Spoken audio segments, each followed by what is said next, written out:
Hey everyone, your friendly neighborhood Pants is back with another Summoners War video. Today we have a siege against Exile, Mercs, and PhongTrao. I think that's how it's pronounced. I'm not sure exactly, but anyways, I wasn't feeling the stream on Thursday, so we have a video for you today on Sunday. So this first match is against Theo, Ashir, and Cigar, and I'm bringing a Leo, Royd, and Riley. The Leo nerfs the damage a lot. The Royd provides the attack bar reduction and provokes, which is really solid. Scary thing there was the defense break, and a violent proc from Theo could have just completely ended me, which he did right there.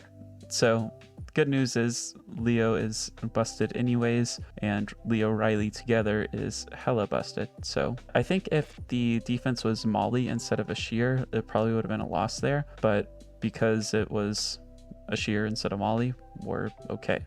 It's just, instead of healing every turn, it's a heal every 3 turns or so. And the speed buff does, next to nothing, and the damage output is nothing special. I think my Royd, I should have just re-runed for this. I just have no mana. Like, I keep moving runes around for videos and stuff, and it's just impossible to keep any mana. So my Royd is on kind of a mediocre set. Another thing I could have done is damage reduction from water, because Theo is like the big damage doer here. And so if I did that, it'd be quite a bit safer. My Leo's pretty tanky though. My Riley is of course really tanky. Not the safest win, I guess, but it was more so because of my runes than the team itself, I think. Alright, so this one should not surprise any of you to see if you watched my 7 free-to-play must-build teams. Kamoon, Lauren, Ellucia, I think was the very first one that I showed. This team is disgusting. You can bring it all over the place and you will get wins with it. So man, the violent procs on this team are also just insane. Like if Ellucia is violent procking like crazy, it's nasty. So here it's a little scary at the beginning. The Harmonia lands the sleep on the Kamoon, and the Kinki's got some big damage on him. So I'm down to like 50% HP, and then into a defense break, into a stun from the Kinky. So all that was really scary. Luckily I violent proc out, get a little more healing, and violent proc again out of the defense break, which wouldn't matter too much because my Ellucia had skill 2 available and would have healed him out of the defense break regardless. So the violent procs are really just a little more damage and turn cycling more than anything else. Still, I'll take the procs when I can get them. I started out going for the Vigor and then switched it up going for the Harmonia. I think generally you just want to pay attention to the attack bars when using this team. I don't think, or against this particular defense anyways, because I don't think there's like one end all be all. You should be going for Vigor first, or you should be going for Harmonia first. I think it's more so pay attention to the attack bars and how the match goes on and react to it rather than just being like set in your ways. I'm gonna kill Vigor first, or I'm gonna kill Harmonia first. You'll likely end up killing Harmonia first just because she's fire, but again, it just might depend on where the immunities are at. Like if Harmonia does the immunity and is immune and Vigor isn't immune, well, go for the Vigor. Control his attack bar, try and sleep him, and then switch over to the Harmonia, something like that. This next one is a Harmonia Vigor Jubel, and I very stupidly just picked a deck that I really like. I mean, this is a good team, but it's not a good team here. The Tracer, Skogul, Akaris, double rock Akaris team is incredibly strong, beats most things. I think I've used it against this in the past, but it was against like a G1 guild, so I should have just known immediately, don't do this. And I think even against that G1 guild, I almost lost, if I recall correctly. So it's not the right team here. They're certainly going to be on Nemesis to prevent stuff like this. So even though my units are literally the exact same speed, the rocks are going to fall, and then they're going to heal, and then the rocks are going to fall, and then they're going to heal, and then Akaris has no target, and defense breaks and violent procs and provokes ensue and engulf you alive, and there's just nothing you can do about it. This is just me being, I don't know, I don't want to say dumb, but I guess kind of dumb. I think autopilot, that's the word. I think I was just going on autopilot. Again, I wasn't really feeling stream this day, so I wasn't really feeling the game that much anyways, and we just went in with a bad team, not thinking about it, and it cost me. So it is what it is. We'll just not make that mistake next time. A little tilted that I lost into it, and immediately brought in a significantly safer and better team, the Kamoon, Lauren, Ellucia, which I highly recommend all of you build and build multiples of, because it's so versatile and so good at what it does. So anyways, here I am controlling the Vigor and Harmonia, trying to avoid the Jubel, because the Jubel will gain turns whenever I hit him.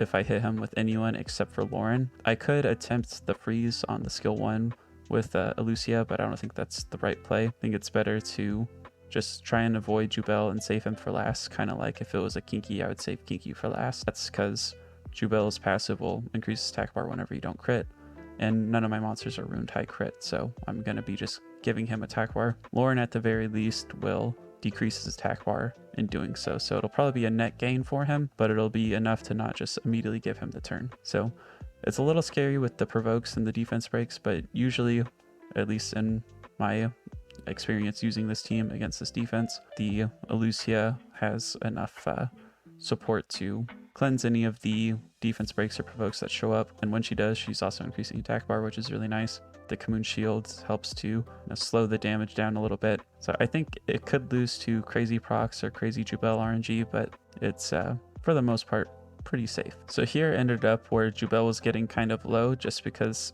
I mean, he's provoking me, and so I'm hitting him. And he got low enough to I thought, let's just end him instead of the Vigor. So we controlled the Vigor and ended the Jubel, and it worked out great. All right, so this next one's, I moved runes for Fran to be a Swift Fran. So I had Fran, Cyan, and Cocky. And for some reason in my brain, I thought I had my Fran as Swift Shield, and I totally didn't. So this was actually kind of a luck sack, to be honest. I should have had a shield set to have 3 buffs into the Orion, but luckily Orion, when he stripped, he didn't do anything more than that, because if he did, I almost certainly would have lost. So I lucked out that Fran did in fact outspeed, and then even though I didn't have the shield set, Orion didn't do too crazy things. In addition, Cyan landed all 3 bombs, and it worked out really well. I think this defense is, or this offense is pretty solid into this. Certainly you can lose if you just land no bombs, or if you're if the Orion just totally cucks you, but that's why you should have Fran on Swift Shield if you were to use this. But here again, worked out great for me. Quick little cleave. So what's a siege without Galleon, Triana, and Poseidon, which can be pretty much anything. This Dominic Beta Rakan defense I like. This is the only time I've seen Rakan other than Sierra Orion Rakan, and it was actually kicking our butts. Gave him a lot of defense wins. I think Exile Mercs was getting some losses against it too, so props to PT for finding a defense that's working for him. I don't have any Dominics to play around with. I wish I did, but anyways, Poseidon cleans up easily, so I get the win there. So this other variation of Dominic and Rakan, instead of Beta, this guy's using Molly, which surprisingly had worse win rates. If you looked at the win rates of the defenses, the Mollies did worse than the Betas, which that's generally not the case. Usually the Mollies outperform the Betas. But anyways, here I'm bringing the double Oblivion to Sarion Delphoy with additional support. So another throwback to the 7 free-to-play offenses video, I guess. Just Tessarion double support works against damn near anything, and Delphoy has now become one of the best supports you can build dupes of. So the double Oblivion is great here into Molly and Dominic. Rakan, of course, Oblivion is nothing special into him, but we're just gonna avoid hitting him as much as we can because we don't want to get provoked or just collapse in general. It does plenty of damage that we want to avoid. Proc from Tessarion there is lovely.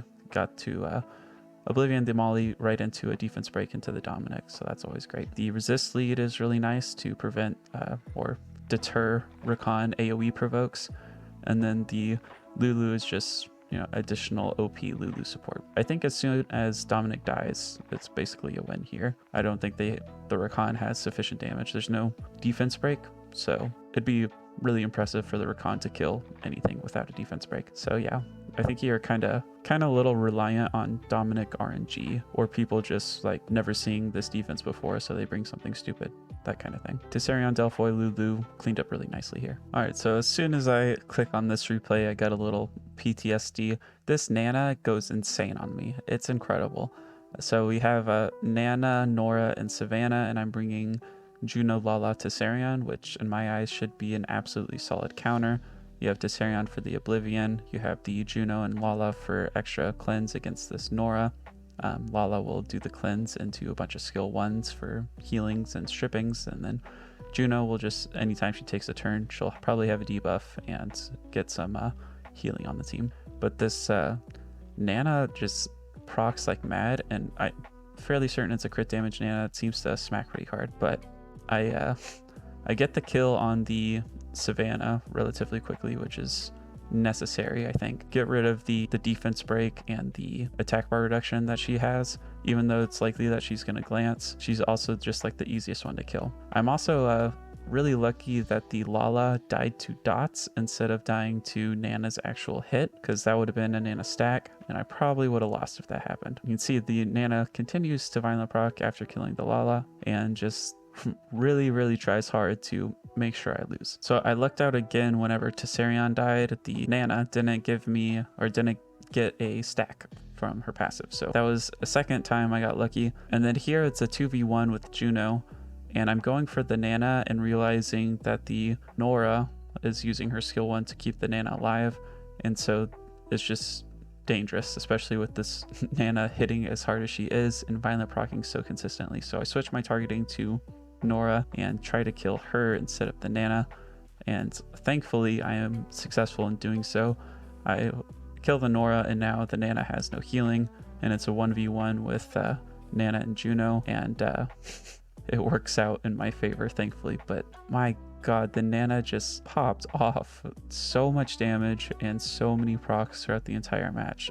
It was scary to see, but I lucked out. So immediately following Nana's violent proc nonsense, I go into a Martina Shayna Triana, where the Triana goes completely bonkers on me. This is a typical water twins plus light tank support unit, and you kill one of the twins, kill the next twin, and usually your support or tank will be dead by then, but it's a 2v1 that you tend to win. The only way you lose is if Triana just goes nuts, and in addition to violent procs, lands sleeps. I think the sleeps are what really get you, because now your twins aren't attacking together. You can see as soon as my shaman dies, it's with Shayna's skill 2, she actually stuns and defense breaks both twins on top of everything else, which is just nasty. This Triana just decided, I'm going to resist every defense break. I'm going to violent proc once or twice each turn.